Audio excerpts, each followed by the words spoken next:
Labadiena, mėly Facebook'o draugai, mano YouTube kanalo žiūrovai. Pradedu dėdės Vytauto chromosomų pamokėlę numeris 2. Neplanavau rašyti šitą temą, jau yra čia. Tiesiog mane išprovokavo žiniasklaida. Priminsiu visiems, kad aš esu gydytojas, bet be chalato ir rašomojo stalo, nes dabar toks mano atostoginis dizainas, tiesiog neturiu to inventoriaus. Norėčiau pakalbėti apie tiesą ir chromosomas. Kad išrišt mano šitą temą, trumpai paaiškinsiu, kiek laiko trunka kai kurie genetiniai tyrimai, kad nustatyti žmogaus lytį. Tai pirmasis yra ekspres diagnostika arba patikros metodas arba skriningo metodas, kada ieškomi barkūneliai. Tai yra arba lytinio chromotino tyrimas, tam tikra medžiaga esanti X chromosomai, tas tyrimas daromas iki 1 valandos. Jeigu labai nori, gali padaryti ir dar greičiau. Kitas tyrimas – hibridizacijos metodas arba strumbinai SRI arba Fish Express diagnostika, turi daug pavadinimų. Jis daromas tam tikrom cheminėm medžiagom apdirbant ląsteles ir po to jas peršviečiant, polarizuota šviesa ir tam tikri ląstelių fragmentai matosi, gali patikimiau pasakyti apie tas chromosomas. Trečiasis kario tipo tyrimas, jis yra pats patikimiausias. Jis vadinamas periferinių limfocitų žmogaus kario tipo tyrimas. Jis užtrunka 4 paras. Čia yra maksimaliai greitai. Dėl to, kad 72 valandas mūsų kraujo limfocitus reikia kultivuoti, ten apdirbti, dauginti, gausinti, kad tyrimas būtų normalus. Tai galima padaryti bet kurioje Lietuvos laboratorijoje praktiškai. Ir po savaitės 2 gausite atsakymus su savo kario tipo aprašu. Ir netgi gražią nuotrauką, kaip mano profilio nuotraukoje, man už nugaros, ne to juokingo jaunystės nuotraukai, bet toj didžioji.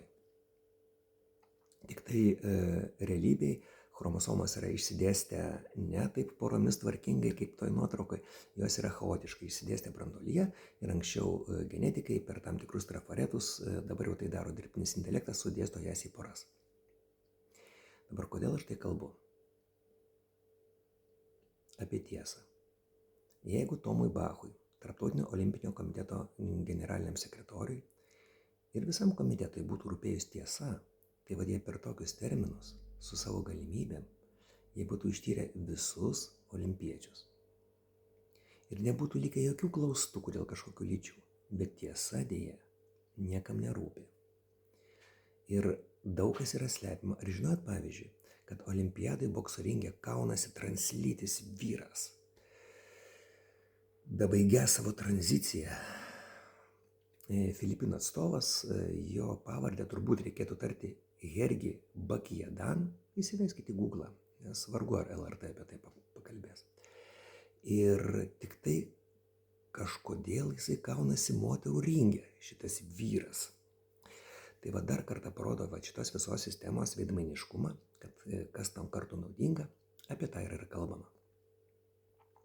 Žinoma, žmonių yra su įvairiais kariotipais. Būna, kad vienas žmogus ir ne vienas kariotipas. Visai neseniai su gydytoja genetikė aptarėm įdomų atvejį moters, kuriai nepavyksta išnešioti, jinai nuolat persleidžia daugybę kartų. Ir jos kariotipas yra 93% 46XX normalus moteriškas, 6,5% yra Ternerio sindromas 45X0.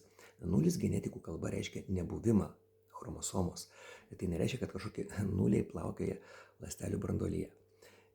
Ir mažiau kaip 0,5% vadinamoji supermoteris 47XXX. Reiškia vienas žmogus ir 3 kariotipai. Yra tokių, tai yra labai reta.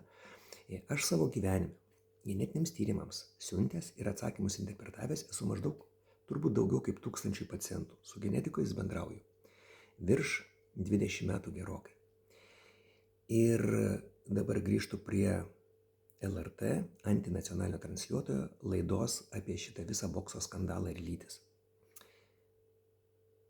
Kad tai kokio žemo lygio laida tai buvo.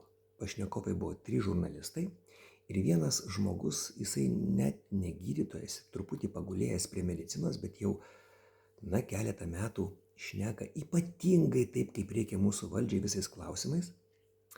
Nors jo paties išvaizda reikia, žmonės gerieji, padėkit man ir pagalbos reikia tikrai ne traumatologo. Tai vat tokio lygio diskusija. Lietuvoje yra virš 700 ginekologų, virš 200 endokrinologų. Kodėl jūs jų nepasikvietėt? LRTiečiai. Aš gal truputėlį apie jūs kalbu nepagarbiai, bet na kaip jūs gerbti? Prisiminkit legendinę Antuano de Saint-Exupéry frazę: žmogaus neįmanoma priversti tikėti, mylėti ir gerbti. Pagarbą reikia nusipelnyti, zuikučiai. Paskambinkite man tiesioginiam eteryje, kad ir nuotoliu, pasišnekėsim apie tas chromosomas, jeigu jums rūpi tiesa. Bet dėja jūs tapote labai jau tokiu propagandiniu kanalu, kurio labai liūdna klausytis ir žiūrėti. Tai vat, mylėjai, labai norėtųsi, kad kažkada pasaulyje ta tiesa įveiktų tamsą, kad išdrąsėtų žmonės. Nes dabar, kaip nekeista, mano kolegos taip tauriai įsiliūdinę, tauriai įsižeidę moterys bando kažkaip tai pateisinti iš savo simpatijų vienam politiniam klanui tą diedo smurtą prieš moterį. Labai tikiuosi, kad gyvenime, mielos moterys, jūs to nepatyrsite. Aš daugybę įdomių istorijų žinau, kaip žmonės smurtauja ir po to bando savo lyties identiteto klausimų tą savo smurtą pateisinti. Bet apie tai galbūt kitą kartą ir po ilgos pauzės, nes jau tos chromosomos jau man įkyrėjo. Tai gerų jums chromosomų, mylėjai, viso gero.